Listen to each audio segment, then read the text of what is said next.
मेरा नाम राशिद ज़हीर है और आप देख रहे हैं ऑनलाइन न्यूज़ इंडिया। एक रिपोर्ट आई है जिसके बारे में कहा गया है कि इस्लामोफोबिया के नाम से भारत सबसे ज़्यादा घातक रूप ले लिया है।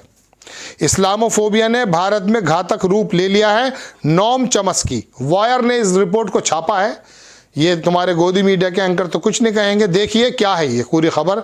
अमेरिका प्रवासी संगठनों द्वारा भारत में सांप्रदायिकता पर आयोजित एक कार्यक्रम में भेजे गए संक्षिप्त संदेश में प्रख्यात एकेडमिक हैं और भाषाविद नोम चॉम्स्की ने कहा कि पश्चिम में बढ़ रहे इस्लामोफोबिया ने भारत में सबसे घातक रूप ले लिया है, जहां मोदी सरकार व्यवस्थित ढंग से धर्मनिरपेक्ष लोकतंत्र को खत्म कर रही है। कौन कह रहे हैं ये बहुत बड़े एकेडमिक हैं और भाषाविद हैं। उन्होंने कहा, इनका फोटो आपकी स्क्रीन पर है। अब आगे देखिए पूरी खबर। लिखता है वायर के प्रख्यात एकेडमिक और भाषाविद नोम चॉम्स्की का कहना है कि पश्चिम में बढ़ रहे इस्लामोफोबिया ने भारत में अपना सबसे घातक रूप ले लिया है, जहां मोदी सरकार व्यवस्थित तरीके से भारतीय धर्मनिरपेक्ष लोकतंत्र को खत्म कर रही है और देश को हिंदू राष्ट्र में तब्दील कर रही है। और यही आह्वान धर्म संसद में लिया जाता है दर्शकों कि हम लोकतंत्र को खत्म करके हिंदू राष्ट्र बनाएंगे। द टेलीग्राफ ने इस खबर को छापा। उसके मुताबिक चॉम्स्की ने अमेरिका स्थित प्रवासी संगठनों द्वारा महीने में तीसरी बार भारत में सांप्रदायिकता पर आयोजित एक कांग्रेशनल ब्रीफिंग में यह रिकॉर्डेड संदेश दिया है। इस दौरान चर्चा का विषय भारत में हेट स्पीच और हिंसा की बिगड़ी स्थिति पर था। कार्यक्रम के वक्ताओं में से एक कारवां मोहब्बत का कार्यकर्ता हर्ष मंदर भी थे। चॉम्स्की ने इस संक्षिप्त संदेश में कश्मीर में मौजूदा स्थिति के अलावा स्वतंत्र विचारों की शिक्षा प्रणाली पर हमलों के बारे में भी बात की। कश्मीर के जो हालात हैं उस पर भी, और जो शिक्षा प्रणाली है स्वतंत्र विचारों की, उसके बारे में भी, उन पे भी हमले हो रहे हैं, उसके बारे में बात की। उन्होंने कहा कश्मीर अब अधिकृत क्षेत्र है, ये कुछ मायनों में अधिकृत फलस्तीन की तरह है। उन्होंने पाकिस्तान और बाकी क्षेत्र की स्थिति का भी उल्लेख किया है। इस बात का समर्थन हम नहीं करते। इस दौरान हर्ष मंदर ने कहा कि आज खुद को भयावह अंधेरे और डर घृणा के हिंसक माहौल में पाता है।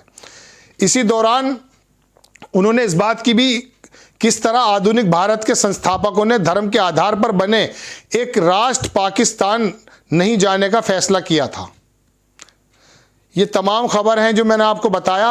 एक बात और लिखी मंदर ने कहा कि आज भारत की सबसे बड़ी त्रासदी यह है कि लोग हिंदू वर्चस्ववादी विचारधाराओं से ओतप्रोत हैं। भारत के अंदर रहने वाला जो हिंदू है वो क्या कह रहे हैं कि लोग हिंदू वर्चस्ववादी विचारधारा से पूरी तरह से ओतप्रोत हैं। इसी विचारधारा की वजह से गांधी जी की हत्या हुई और ये विचारधारा आज भारत में शासन कर रही है। और बात हकीकत भी है।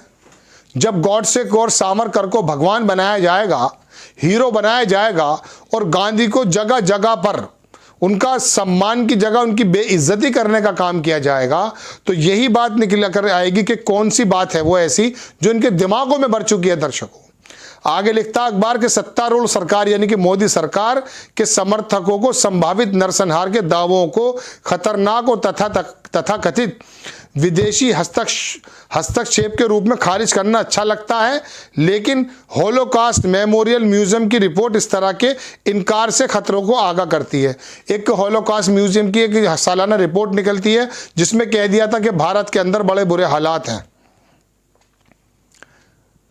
अब दर्शकों ये तमाम खबर आपके सामने है। इसके आगे लिखता है ये कि बता दें कि अन्य ब्रीफिंग की तरह इसमें सांसदों और नेताओं की कोई भागीदारी नहीं थी। हालांकि विदेश मंत्रालय ने इस पर टिप्पणी मांगी लेकिन उनकी ओर से कोई जवाब नहीं आया। दरअसल इस प्रोफेसर का कहना यह है, इस एकेडमिशियन का, कि भाई भारत के अंदर जो इस्लामोफोबिया पश्चिमी देशों में है उसका जो रिजल्ट है वो यहाँ निकल कर आता है। कहाँ निकल कर आता है दर्शकों? तबरेज अंसारी के रूप में आता है, अखलाक के रूप में आता है।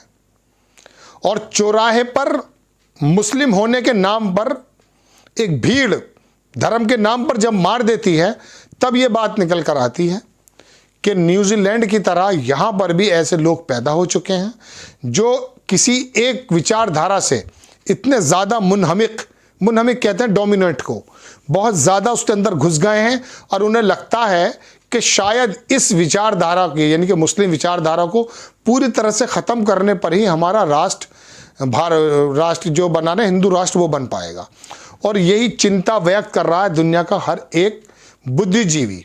अब होता यूं है दर्शकों, मैं आपसे बात कर रहा हूं या कोई दूसरा बंदा आपसे बात कर रहा है, वो जब भी इस तरह की कोई बात लेकर आता तो कहता साहब ये तो विदेशी मीडिया का एक जो है प्रोपेगेंडा है भारत की सरकार को बदनाम करने का। ठीक है, संभव है, लेकिन आप ये बताइए कि भारत के कई हिस्सों में धर्म संसद के नाम पर एक समुदाय का नरसंहार करने की कोशिश की गई। क्या हमारे प्रधानमंत्री जी उसके बारे में कुछ बोले? नहीं बोले। क्या हमारे गृह मंत्री अमित शाह जी उसके बारे में बोले? नहीं बोले। प्रधानमंत्री जी बोले उत्तर प्रदेश के अंदर एक कार बाजार जहां पर कार चोरी कटती थी उसके बारे में बोले। कितनी बारीक नज़र है हमारे प्रधानमंत्री जी की। जो लोकल के इंस्पेक्टर का काम था उसके बारे में उन्होंने राष्ट्रीय मुद्दा बनाकर उसको बताया। मेरठ का सोतीगंज, वहाँ ये काम होता था, योगी जी की वजह से अब ये काम नहीं होता। तो योगी जी की सरकार तो 5 बरस से थी प्रधानमंत्री जी, क्यों हुआ? आपकी सरकार 8 बरस से है, क्यों हुआ? आपका सांसद यहाँ भारतीय जनता पार्टी का 15 बरस से है, तीसरा टर्म है, क्यों हुआ? कोई है जवाब?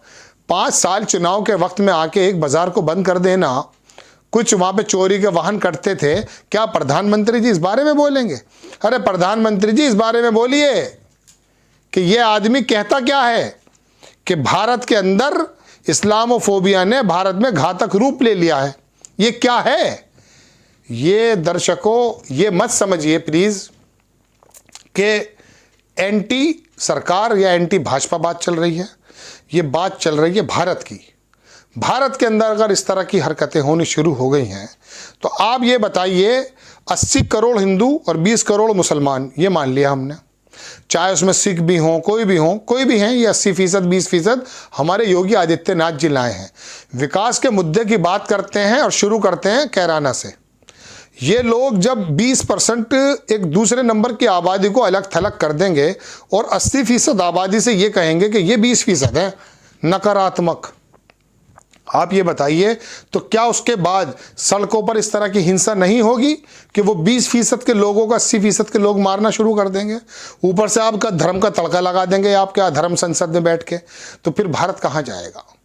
क्या भारत की पहचान इस बात को लेकर है कि इस्लामोफोबिया अगर पश्चिम से शुरू होता है तो उसका रिजल्ट भारत में निकले? क्या इसलिए भारत की पहचान है? भारत की पहचान इसलिए नहीं है। भारत की पहचान इसलिए है कि कांग्रेस आई की सरकार है और यूएनए में भेजा जाता अटल बिहारी वाजपेयी को। भारत की पहचान इस बात को लेकर है कि जब आपदा आती है तो सिख भाई वहां पर तमाम खाने पीने की चीज पहुंचाते हैं।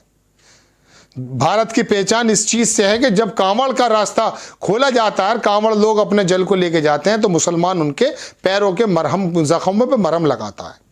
लेकिन ये रिपोर्ट्स बराबर आ रही हैं, मैं आपको पहले भी आगाह कर चुका हूं, और ये इसी सरकार की वजह से इतना तशद्दुद, इतनी नफरतें बढ़ गई हैं जिसकी वजह से अक्सर सड़कों पे मॉब लिंचिंग्स वगैरह होती हैं। लेकिन ये खबरें बता रही हैं, इससे सचेत होने की ज़रूरत है। आपको खबर कैसी लगी अपनी राय कमेंट्स बॉक्स में ज़रूर दीजिएगा। चैनल को सब्सक्राइब कीजिए, शेयर कीजिए। नेक्स्ट टाइम किसी खबर के साथ आता हूँ। जय हिंद। इस खबर को अभी लाइक करें, शेयर करें, अभी चैनल को सब्सक्राइब करें और घंटी जरूर